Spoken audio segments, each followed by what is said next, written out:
आज हम लोग ग्रुप 18 जो है पी ब्लॉक का उसको पढ़ने जा रहे हैं। तो जिस भी स्टूडेंट को कोई भी क्वेश्चन पूछना हो, कुछ भी फिजिक्स, केमिस्ट्री या मैथ किसी भी टॉपिक में समझने में उसे प्रॉब्लम हो रही हो, कोई टॉपिक नहीं बन रहा, कोई प्रॉब्लम नहीं बनता हो, उसको फिजिक्स, केमिस्ट्री, मैथ का क्लासेस चाहिए, तो राइट ट्यूटोरियल ऐप के पर जा कर के उसमें लाइव क्लास भी ज्वाइन कर सकते हो। बोर्ड के लिए उसमें जो है तुमको नोट्स भी मिल जाएंगे उस ऐप पर, और उसके लिए तुमको जो है फिजिक्स, नीट, जेई, इन सबों के लिए तुम क्वेश्चन पेपर भी सॉल्व कर सकते हो, जेई मेंस, एडवांस, इन सबों के लिए। उसके अलावा पर्सनल गाइडेंस के लिए तुम हमसे जो है संपर्क भी कर सकते हो। वहाँ पर हमारा फ़ोन नंबर, व्हाट्सएप नंबर सब दिया हुआ है। तो राइट ट्यूटोरियल ऐप को प्ले स्टोर से डाउनलोड करके बोर्ड की प्रिपरेशन हो, जेई, नीट या मेडिकल किसी भी एग्ज़ाम की प्रिपरेशन करना चाह रहे हो, और जहाँ तक कि तुमको पर्सनल मदद की भी ज़रूरत है, पर्सनल जहाँ पे प्रॉब्लम हो रहा है पढ़ाई में, तो उसके लिए तुम हमसे संपर्क कर सकते हो राइट ट्यूटोरियल ऐप को प्ले स्टोर से डाउनलोड करके। तो आज का लेक्चर में हम लोग पढ़ेंगे ग्रुप 18 एलिमेंट।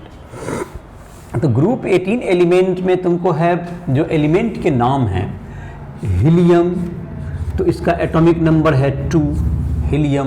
नियोन, इसका एटॉमिक नंबर हो गया 10, neon. Argon, Ar 18, argon. Krypton 36, xenon 54, radon Rn 86, radon का हो गया Rn और इसका एटॉमिक नंबर हो गया 86। और ओजी नया एलिमेंट को इन्वेंट किया गया है, मैन मेड, दैट इज 180, ओगानेशन, ओजी। तो यहाँ हो गया हीलियम, नियन, आर्गन, क्रिप्टन, जेनॉन, रेडॉन और ओगानेशन।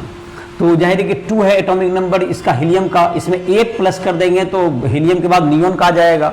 नियोन में अगर 8 प्लस करते हैं तो आर्गन का एटॉमिक नंबर आ गया। आर्गन में 18 प्लस करेंगे तो जेनॉन का आएगा। जेनॉन में 32 प्लस करेंगे तो तुम्हारा क्या जाएगा, रेडॉन का। रेडॉन में 32 प्लस करेंगे तो ओगानेशन का। तो ये तुम्हारा हो गया इसका एटॉमिक नंबर। और जाहिर है कि इसका इलेक्ट्रॉनिक कन्फिगरेशन की बात करें तो हीलियम का तुमको तो 1s2 ही होगा, हीलियम का हो गया 1s2। और बाकी जो तुमको एलिमेंट हैं, जैसे कि इसका है तुमको 1s2, 2s2, 2p6, ये 10 हो गया।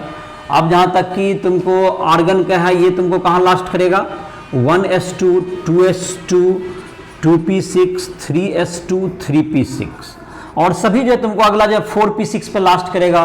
तो नेक्स्ट जो नोबल गैस यहाँ तक जो लिखा गया है, नोबल गैस के आधार पर ही हम लोग कन्फिगरेशन लिखते भी आगे का। तो नोबल गैस में तुम्हारा क्या हो गया, आर्गन का यहाँ पर 18 यहाँ तक हो गया, आर्गन 18 यहाँ तक हो गया 3p6 तक।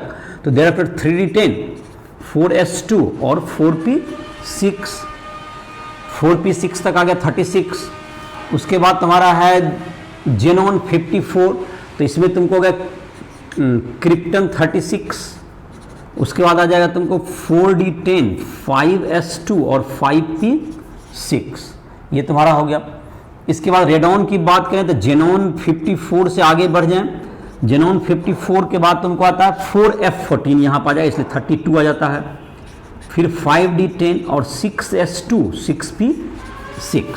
और यहाँ पर अगर तुमको ओगानेशन का लिखेंगे तो ये तुमको रेडॉन 86 और इसमें 514 आ जाएगा। फिर 6d10 आ जाएगा, 7s2 और 7p6, ये तुमको इलेक्ट्रॉनिक कन्फिगरेशन हो गए। और जहाँ तक इसके एबंडेंस की बात है, एबंडेंस जो इसका होगा ग्रुप 18 एलिमेंट, एबंडेंस की बात है, एबंडेंस इसका जो होगा एटमॉस्फेयर में पाया जाता है तुमको helium, neon, argon, krypton in atmosphere.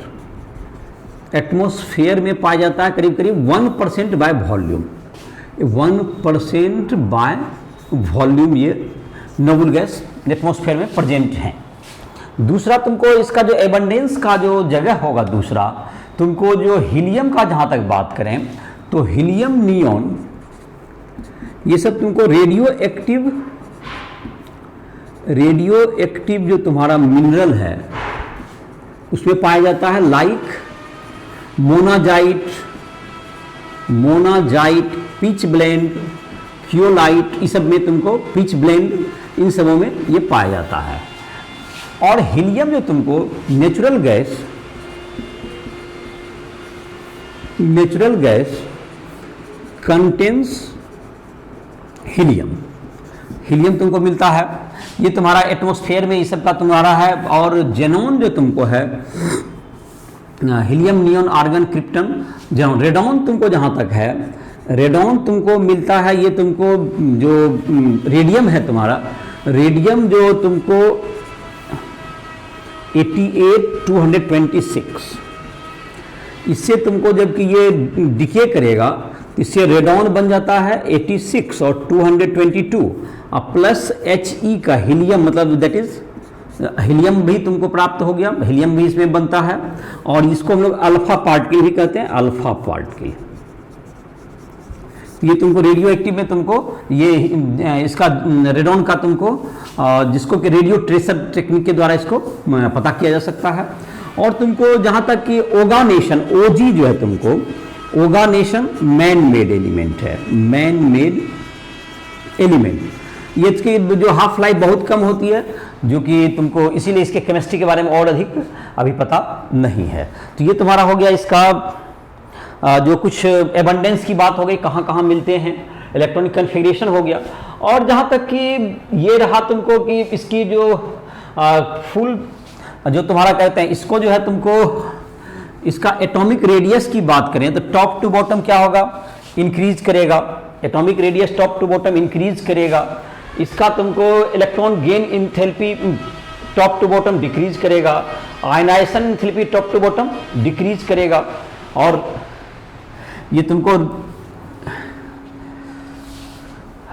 इसके बारे में जहाँ तक कि रहा तो इसका इलेक्ट्रॉनिक कन्फिगरेशन तुमको स्टेबल है, तुमको 6 इलेक्ट्रॉन में 8 इलेक्ट्रॉन तुम्हारा है इसमें दिया हुआ। और ये तुमको helium, neon, argon, krypton, xenon, radon, ये तुम्हारा कहता है। रेडॉन के बाद तुम्हारा एक ओगानेशन, ये तुमको याद कर लोगे एलिमेंट का नाम, helium, neon, argon, krypton, xenon, radon. तो ये जो तुम्हारा होता है, इसकी जो आयनाइजेशन इंथैल्पी होती है काफ़ी हाई होती है, क्योंकि इसमें जबकि NH2NP6 इलेक्ट्रॉनिक कन्फिगरेशन है तो इसका जो आयनाइजेशन इंथैल्पी है वो काफ़ी हाई है। और इसके इलेक्ट्रॉन गेन इंथैल्पी भी तुमको, जब इसका ना तो ये इलेक्ट्रॉन ये लूज करना चाहेगा, ना ही ये इलेक्ट्रॉन ये एक्सेप्ट करना चाहता है, तो ये तुमको इसकी जो इलेक्ट्रॉन गेन इंथैल्पी है वो पॉजिटिव होती है, ना कि जैसे अन्य एलिमेंट जो इलेक्ट्रॉन एक्सेप्ट कर सकता है वो निगेटिव होता है, लेकिन इसका क्या है, पॉजिटिव होता है। Atomic radius increases down the group, जो कि ट्रेंड है हमारा। Atomic radius increases down the group, ये डाउन द ग्रुप इंक्रीज करेगा। Ionization enthalpy, ionization enthalpy is high due to complete octet, due to complete octet, but it decreases down the group. It decreases, जो trend है decreases down the group. Group ये नीचे जाने पर क्या होगा, ये डिक्रीज करेगा। तो आयनाइजेशन इंथैल्पी भी डिक्रीज कर गया। Ionization enthalpy, ionization electron gain enthalpy, अब ये इलेक्ट्रॉन लेना नहीं चाहेगा, electron gain enthalpy is positive and decreases down the group, down the group ये डिक्रीज करेगा। तो डिक्रीज करेगा एटॉमिक रेडियस के ये जो तुम्हारा है आयनाइजेशन इंथैल्पी और इलेक्ट्रॉन गेन इंथैल्पी डिक्रीज करेगा। एनसीईआरटी का जो एग्जाम्पल है तुम्हारा 7.20, इसमें ये कहा गया है कि ये तुमको जो है group 18 element are called noble gas. तो इसको नोबल, पहले इसको इनर्ट गैस कहते थे, अब इसको नोबल गैस के नाम से जानते हैं। नोबल गैस इसे क्यों कहते हैं? Group 18 element has high ionization enthalpy, तो ये इलेक्ट्रॉन एक्सेप्ट नहीं करेगा, इलेक्ट्रॉन डोनेट नहीं कर सकता है। Positive electron gain enthalpy, positive electron gain enthalpy भी पॉजिटिव है, तो ये इलेक्ट्रॉन क्या नहीं करेगा, एक्सेप्ट भी नहीं करेगा, तो ये ना ही तो इलेक्ट्रॉन गेन लूज करता है, तो केमिकली क्या होगा, काफी इनएक्टिव होता है ये, केमिकली तुमको काफी इनएक्टिव होता है, इसलिए बहुत से कंपाउंड इसके बन नहीं सकते, इसके इसीलिए इसको क्या कहा जाता है, नोबल गैस का नाम दिया गया। ग्रुप 18 एलिमेंट का दूसरा नाम हो गया नोबल गैस, ग्रुप 18 एलिमेंट। तो ये तुमको ग्रुप 18 एलिमेंट का नोबल गैस, पहले इसको इनर्ट गैस कहा था, लेकिन बाद में इसके कुछ कंपाउंड्स बनाए जा सके 1962 के बाद, तो इसलिए इसको जो है अब हम लोग नोबल गैस के नाम से जानते हैं, इसलिए इनर्ट गैस के बजाय अब इसको नोबल गैस हम लोग कहते हैं। तो ये तुम्हारा हो गया नोबल गैस का, तुम्हारा कहते हैं इसको नाम नोबल गैस क्यों दिया गया, क्योंकि इसके electron ionization enthalpy complete octet है, कंप्लीट ऑर्बिटल है, उसे निकालना काफी कठिन होगा, तो इसका जो है इलेक्ट्रॉन लूज नहीं करना चाहेगा, इसका ऑक्टेट पूरा है p6, तो वो जाहिर एक इलेक्ट्रॉन गेन भी नहीं करना चाहेगा, तो इलेक्ट्रॉन गेन एंथैल्पी इसलिए पॉजिटिव है, और इसलिए ये काफी केमिकली क्या होता है, बहुत कम रिएक्टिव होने के कारण इसे हम लोग नोबल गैस का नाम देते हैं। अब जहां तक हम लोग बात करते हैं इसका फिजिकल प्रॉपर्टी की, फिजिकल प्रॉपर्टी, तो ये जो तुम्हारा group 18 element, group 18 element is colourless, colourless, odourless, tasteless gas है ये तुमको, कलरलेस, ऑर्डरलेस, टेस्टलेस गैस है। कलरलेस रंगहीन, गंधहीन, स्वादहीन, ना रंग है इसमें, ना कोई कलर होता है, ना कोई इसका स्वाद है, ना इसका गंध होता है। Colourless, odourless and tasteless gases, all are gases. और इसके जो तुमको है, इसका जो तुम्हारा जहां तक है, ये तुमको क्या हो गया, it is very low soluble in water, it is very less soluble, very less soluble in water, soluble in water, water में इसकी सॉल्युबिलिटी लो होती है, इसलिए इसको जो है तुमको जो हीलियम गैस वगैरह का प्रयोग डाइवर जो कि समुद्र में नीचे जाते हैं सी में, उसको लिए क्या किया जाता है, उसको सांस लेने में जो कि रेस्पिरेशन के लिए हीलियम को उसमें ऑक्सीजन के साथ क्या किया जाता है, मिक्स किया जाता है, जैसा कि सॉल्यूशन चैप्टर में भी पढ़े होगे, सॉल्यूशन चैप्टर में भी देखे होगे तुमको, कि तुमको ये बताया गया होगा, तुमको ऐप पर जाकर के उसका देख भी सकते हो, वीडियो तुम्हारा दिया हुआ ऐप पर तुम्हारा अपलोड होगा, वहां पर भी तुम सॉल्यूशन के वीडियोज वगैरह देख सकते हो राष्ट्रीय ऐप पर। तो हीलियम का तुम्हारा ये उसमें भी प्रयोग करते हैं हम लोग लो सॉल्युबिलिटी के कारण। दूसरा है तुमको it has low melting and boiling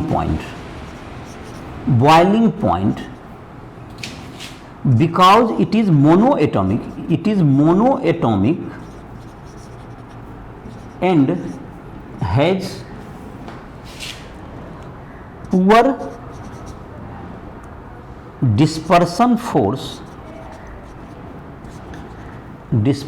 force is intermolecular forces। तो तुमको जो इसका जो कि तुम्हारा है, इसलिए ये जो तुम्हें एनसीईआरटी का तुमको क्वेश्चन नंबर, जो तुमको एनसीईआरटी का एग्जाम्पल नंबर, एनसीईआरटी एग्जाम्पल 7.21 की भी बात करें तो उसमें भी यही है कि इसके मेल्टिंग पॉइंट, ये बॉइलिंग पॉइंट कम क्यों होती है। इसका मेल्टिंग पॉइंट, बॉइलिंग पॉइंट कम इसलिए होता है क्योंकि इसमें तुमको ये मोनोएटॉमिक होता है इसलिए मॉलिक्यूलर वेट भी कम हो गया, एक दूसरे से कंबाइन भी नहीं है, तो इलेक्ट्रॉन वगैरह के डिस्प्लेस होने के कारण डिस्पर्सन फोर्स भी कम ही उत्पन्न होगा। लेकिन इसमें जो भी थोड़ा बहुत है तो इलेक्ट्रॉन के डिलोकलाइजेशन के कारण, मूवमेंट के कारण ही होता है। और ये तुमको इसमें जो इंटरमॉलिक्यूलर फोर्स होता है, इसका weak van der Waals force, that is weak dispersion force होने के कारण इसके मेल्टिंग बॉइलिंग पॉइंट कम होते हैं। और हीलियम तो तुमको जहां तक है, हीलियम है इज दी, हीलियम का जहां तक कि इसको 4.2 केल्विन पर ये गैस होता है, ये इसका बॉइलिंग पॉइंट है हीलियम का 4.2 kelvin boiling point for helium. Lowest, सबसे लोएस्ट मतलब अमॉन्ग ऑल एलिमेंट, लोएस्ट जितना भी सब्सटेंस है उसमें सबसे कम होता है। हीलियम का मेल्टिंग पॉइंट तो बहुत नोन ही नहीं है कहाँ पर ये सॉलिड पाया जाता है। और जहाँ तक कि तुमको रहा, ये तुमको बाकी में भी कम ही है इसका। तो ये तुम्हारा हो गया इसका फिजिकल प्रॉपर्टी कि हीलियम, नियोन, आर्गन, क्रिप्टन, ये सब क्या है तुमको, ये सब सारे जो है तुमको गैस में पाए जाते हैं और ये मोनोएटॉमिक गैस हैं। और इसके तुमको ये सब ऑर्डरलेस, टेस्टलेस, कलरलेस है। इसकी वाटर सॉल्युबिलिटी भी लो है। और तुमको इसके अलावा इसकी वाटर सॉल्युबिलिटी के अलावा जैसा बता रहे थे अभी कि तुमको इसके मेल्टिंग पॉइंट और बॉइलिंग पॉइंट भी क्या होते हैं, काफ़ी कम होते हैं। और हीलियम का जहाँ तक है, हीलियम तुमको सबसे कम बॉइलिंग पॉइंट के सब्सटेंस हैं, जो कोई 4.2 केल्विन पर ये बॉयल कर जाता है।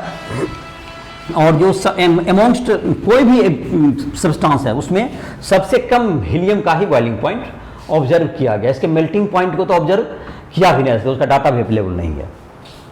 तो ये तुम्हारा हो गया इसके प्रॉपर्टीज के बारे में, फिजिकल प्रॉपर्टी। अब हम लोग देखते हैं इसका जो तुमको है नोबल गैस का केमिकल प्रॉपर्टी देखते हैं। तो केमिकल प्रॉपर्टी में क्या हो जाएगा तुमको, केमिकल प्रॉपर्टी में जहां तक कि नोबल गैस है ये तो केमिकली काफी नोबल है, मतलब काफी इनर्ट है। 1962 तक इसका कोई कंपाउंड प्राप्त नहीं किया जा सका। तो इसका केमिकल प्रॉपर्टी में हम लोग लिखते हैं केमिकल प्रॉपर्टी। इसका जहां तक की है ये क्या हुआ तुमको, इसका आयनाइजेशन एंथैल्पी हाई होता है और इसकी इलेक्ट्रॉन गेन एंथैल्पी पॉजिटिव होता है। ना तो ये इलेक्ट्रॉन लेना चाहता है, ना ही इलेक्ट्रॉन ये देना चाहेगा, क्योंकि इसका इलेक्ट्रॉनिक रूप से हीलियम को छोड़ के NP-NH2 NP6 है। तो ना तो ये इलेक्ट्रॉन को एक्सेप्ट करने की इसकी टेंडेंसी है, तो केमिकली ये बहुत ही क्या होता है, नोबल होता है। केमिकली ये ज़्यादातर केमिकल रिएक्शन में पार्टिसिपेट नहीं करता है। तो मतलब कि इसका जो फर्स्ट कंपाउंड बनाया जा सका in 1962 N Bartlett form red colour compound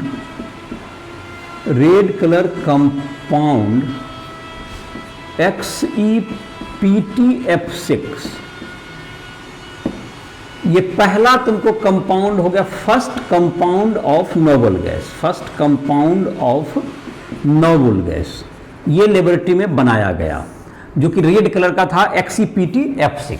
और ये तुमको बर्टलेट ने पहले बनाया था O2PtF6 बनाया था। तो O2 का जो कि आयनाइजेशन एंथैल्पी, O2 का आयनाइजेशन और जेनॉन का इक्वल है, तो उसके आधार पर उसे लगा कि इसको बनाया जा सकता है। तो उन्होंने O2PtF6 के O2 को हटा करके XePtF6 कंपाउंड बनाया, जिसका कि रेड कलर का ये कंपाउंड ये फॉर्म हुआ। और इस प्रकार से ये पहला कंपाउंड बना। उसके बाद तुमको जेनॉन के तुमको क्रिप्टन के, तो एक क्रिप्टन फ्लोराइड इज जेनॉन के, तो फ्लोराइड के krypton fluoride KrF2 is obtained.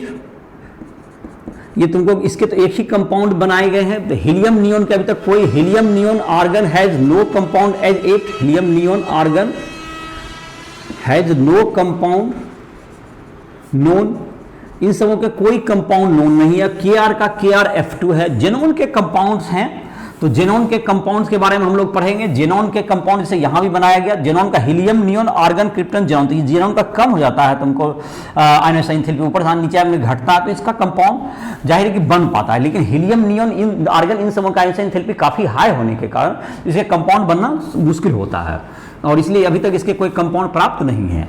KrF2 तुमको प्राप्त बहुत ही मतलब मुश्किल से बनाया जा सका है। और जेनॉन के तुमको कंपाउंड है जेनॉन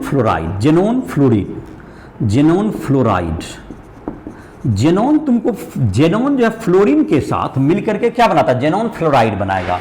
जैसे कि Xe+F2 से ये तुमको 673 केल्विन और 1 एटमॉस्फेरिक प्रेशर पर ये तुमको XeF2 बनाएगा। ये इसके अलावा XeF4 भी बनता है, Xe+2F2।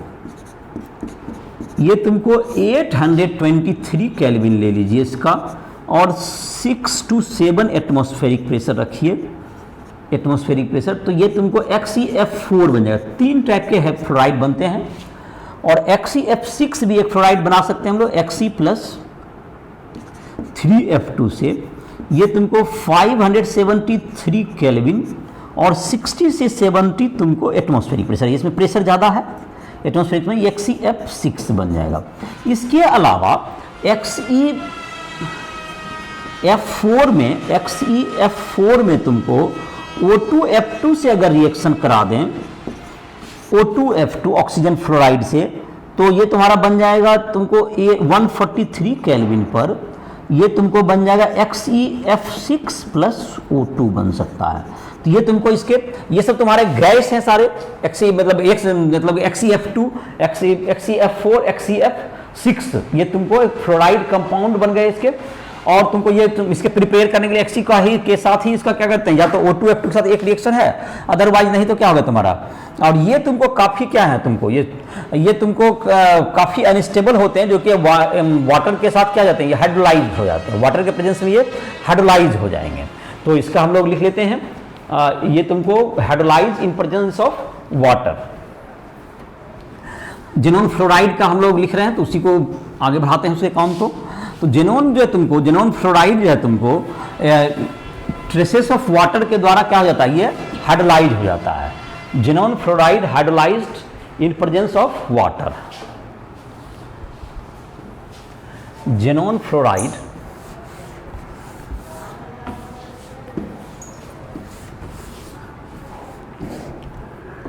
जेनॉन फ्लोराइड हाइड्रोलाइज्ड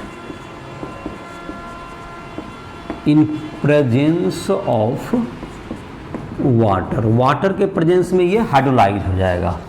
तो जैसे कि तुमको है Xe अगर F2 है, अगर इसको वाटर दे दें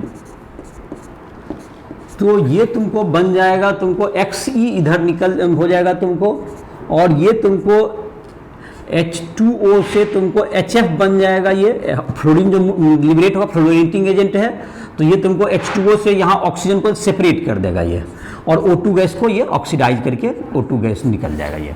तो ये तुम्हारा हो गया, ये तुम्हारा रिएक्शन हो गया। इसके अलावा जेनॉन जो है तुमको,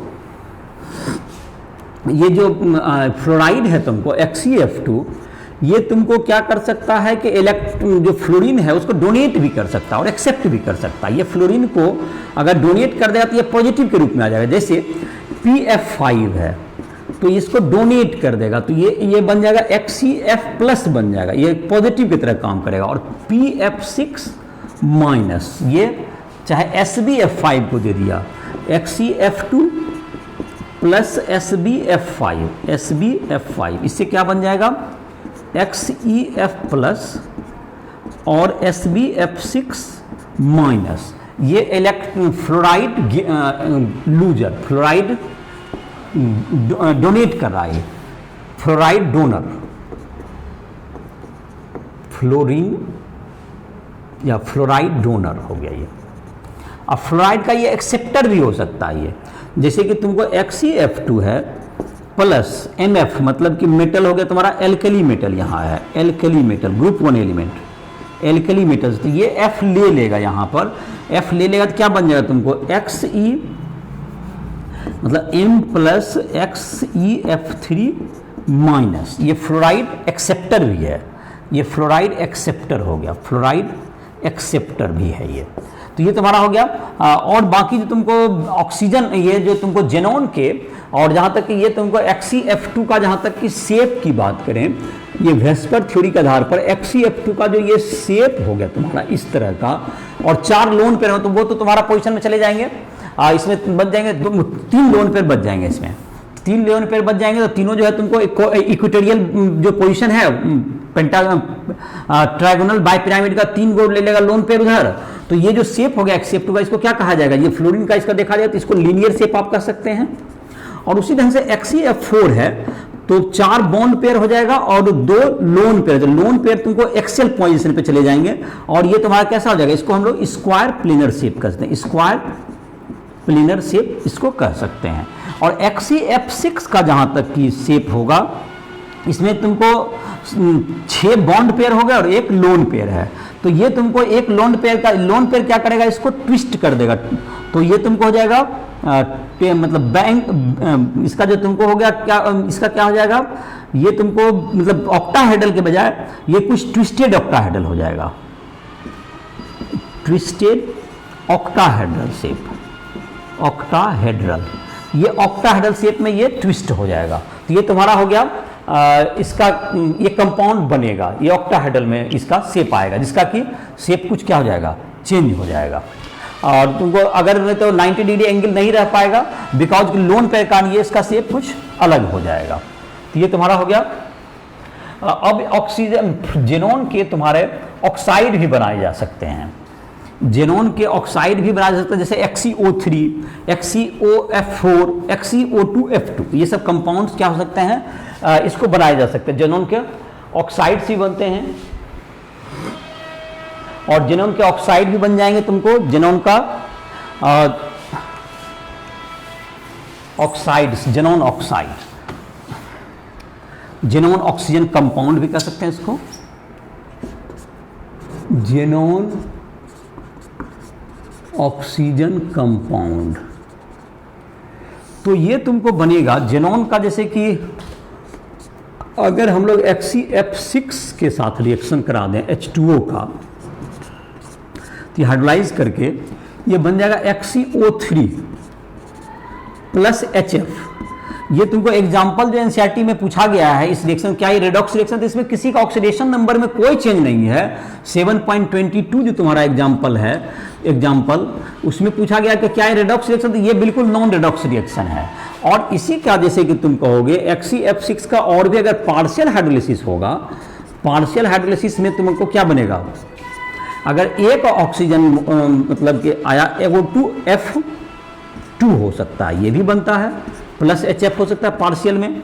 चाहे तुमको और जैसे तुम दोगे XeF6 प्लस H2O, तो ये बन जाएगा XeO2F2 बन जाएगा, XeO2F2 बन जाएगा, प्लस क्या बन जाएगा यहाँ पर HF बन जाएगा। ये तुम्हारा ये सब क्या है, नॉन रेडॉक्स रिएक्शन है। ये सब क्या हो गया, non redox reaction, non redox reaction. ये तुमको एग्जाम्पल 7.22 का यही कोई जवाब भी हो गया। उसके बाद तुम्हारा है कि अगर ये XeF4 वगैरह है, XeF4 जो है तुमको इसको अगर हाइड्रोलाइज करेंगे H2O के साथ, तो ये XeO3 बना सकता है ये, और Xe भी बन जाएगा और O2 भी ये लिबरेट हो जाएगा। XeF4 प्लस H2O है तुमको, तो ये बन सकता है तुमको XeO3, ये ऑक्सीडाइज हो गया, और ये HF भी बन जाएगा और O2 भी इसमें लिबरेट होता है तुमको। ये रेडॉक्स रिएक्शन है। ये क्या हो गया तुमको, रेडॉक्स रिएक्शन है ये रेडॉक्स रिएक्शन है। लेकिन हेक्साफ्लोराइड में क्या हो जाएगा तुमको, हेक्साफ्लोराइड में कुछ भी नहीं बनेगा। तो ये तुम्हारा हो गया ये जेनॉन हेक्साफ्लोराइड, जेनॉन टेट्राफ्लोराइड का हाइड्रोलिसिस करने पर ये रेडॉक्स भी होता है। और तुमको वो जो XeF2 भी तुमको, XeF2 भी जो देता है तुमको, जब XeF2 का रिडक्शन से XeF2 plus O2, XeF2 plus H2O जैसे हो गया तुम्हारा, इसका हाइड्रोलिसिस का ये भी रेडॉक्स देता है। इसमें Xe बन जाता है प्लस HF प्लस O2, ये भी तुमको क्या हो गया, रेडॉक्स रिएक्शन, ये भी रेडॉक्स है तुम्हारा। तो ये तुम्हारा ये सब रेडॉक्स रिएक्शन है। और बाकी जो रिएक्शन है तुमको वो नॉन रेडॉक्स है XeF6 का। और XeO3 है जैसे, तो इसका स्ट्रक्चर हो जाएगा डबल बॉन्ड, तीनों तरफ से बना दीजिए Xe, ये तुम्हारा हो गया। और एक लोन पेयर इसका बच जाएगा। XeO2F2 है, XeO2 तो XeO2F2 है, तो डबल बॉन्ड यहाँ बना दीजिए और दो सिंगल बॉन्ड F के साथ बन जाएगा XeO2F4। XeO तो Xe डबल बॉन्ड O हो गया, और F का क्या हो जाएगा, 4 गो हो जाएगा, F4 इधर दे दीजिए। और जहाँ तक भेस्पर थ्योरी के आधार पर इसका शेप भी हम लोग पता कर सकते हैं। तो ये तुम्हारा हो गया जेनॉन के, तुम्हारा कहते हैं ऑक्साइड भी प्राप्त होते हैं। और इन सबों का जहाँ तक है तुमको, ये तुमको जेनॉन के जो कंपाउंड्स हैं, और जहाँ तक क्रिप्टन के KrF2 ही एक प्राप्त हो सका, हीलियम नियोन आर्गन के कोई कंपाउंड अभी तक जो है पता अभी तक नहीं बनाए जा सके हैं कोई भी। और तो अब हम लोग देखेंगे इसके बाद इसका यूज देख लेते हैं, जो लास्ट टॉपिक हम लोग का होगा, जिसमें कि हम लोग यूजेज हीलियम का देख लेते हैं। तो हीलियम का जहाँ तक कि यूज है, uses of helium, uses of helium. Helium का यूज है तुमको नंबर पहला, हीलियम का यूज है तुमको, एक तो तुमको lighter gas, lighter inflammable gas, lighter non inflammable gas, lighter inflammable gas, inflammable gas used to fill balloon, use to fill balloon. और इसका बैलून को मेट्रोलॉजिकल पर्पस में यूज करते हैं हम लोग, ऊपर बैलून से क्या करते हैं, ऑब्जर्व कर सकते हैं हम लोग नीचे। तो ये तुमको हो गया gas filled, gas cooled nuclear reactor. Nuclear reactor में भी किसका यूज किया जाता है, जब गैस से कूल करने, ठंडा करने के लिए इसका हीलियम का यूज किया जाता है। तीसरा liquid cooled super conductor magnetism, जिसको मेसनर इफेक्ट भी कहते हैं, मैग्नेटिज्म, जिसमें कि तुमको टू प्रोड्यूस एंड सस्टेन, इसको बनाए भी रखने के लिए। और इसका टेक्निक से ही एनएमआर और एमआरआई, मैग्नेटिक रेजोनेंस इमेजिंग, ये सब तुमको जो मेडिकल साइंस में यूज होता है इसका, ये एमआरआई तुम कराते हो तो उसमें भी हीलियम के द्वारा क्या कहता है, हीलियम का लिक्विड स्टेट में उसको काफ़ी लो टेम्परेचर पे जाके इसको कूल करना पड़ता है। तो ये तुमको एमआरआई का टेक्निक, इसमें तुमको इसका यूज होता है। In the respiration of diver और with O2 due to low solubility in blood में इसकी सॉल्युबिलिटी क्या होती है, कम होने के कारण इसका यूज किया जा सकता है। तो हीलियम के यूज हो गए। यूज ऑफ नियोन देखते हैं हम लोग, यूज ऑफ नियोन। तो नियोन का तुमको जो यूज होता है, ये तुमको डिस्चार्ज ट्यूब में होता है इसका, डिस्चार्ज ट्यूब में। दूसरा फ्लोरेसेंट बल्ब में यूज होता है टू डिस्प्ले एडवर्टीजमेंट को डिस्प्ले करने में भी नियोन का यूज होता है। तीसरा यूज होता है neon bulb in botanical garden and green house effect को शो करने के लिए इसका यूज होता है नियोन का। अब है तुमको यूज ऑफ, जहां तक आर्गन का यूज करें, यूज ऑफ आर्गन का क्या यूज है। जैसे पहला हो गया तुमको आर्गन का टू क्रिएट इनर्ट एटमॉस्फेयर और इन हाई, मतलब जहाँ पर तुमको मेटलर्जी प्रोसेस, जहाँ पर हाई टेम्परेचर रखते हैं, वहाँ पर इनर्ट एटमॉस्फेयर क्रिएट करने के लिए किसका प्रयोग करते हैं हम लोग, जेनॉन का। तुमको दूसरा काम हीलियम नियोन आर्गन का वहाँ यूज कर सकते हैं। ये तुम्हारा कहते हैं आर्क वेल्डिंग